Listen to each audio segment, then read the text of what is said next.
ఉచిత ఇసుక పంపిణీపై నీలి మీడియా దుష్ప్రచారం చేస్తోందని రాయదుర్గం ఎమ్మెల్యే కాలవ శ్రీనివాసులు ధ్వజమెత్తారు. 5 ఏళ్ల జగన్ పాలనలో వైకాపా నేతలు బకాసురులుగా మారి ఇసుకను బొక్కేశారని దుయ్యబట్టారు. ఉచిత ఇసుకతో లక్షల మంది కార్మికులకు మేలు జరుగుతుందని, నిర్మాణ రంగం ఊపిరిపోసుకుంటుందని శ్రీనివాసులు చెప్పారు.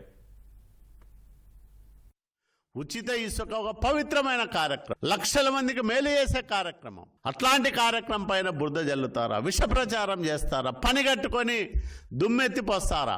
ఇప్పటికైనా మానుకోండి, మారండి, ప్రజల తరఫున మాట్లాడడం నేర్చుకోండి. అంతేగాని సోషల్ మీడియాలో పేటీఎం బ్యాచ్ ఉంది, లేదా మా పత్రిక ఉంది, మా ఛానల్ ఉంది, మేము ఇష్టం వచ్చినట్లు ఒక అసత్యాన్ని పదే పదే ప్రజలకు తెలియజెప్పడం ద్వారా సత్యమని నమ్మించే మా ప్రయత్నం ఫలిస్తుందనే భ్రమలో ఉన్నారు మీరు.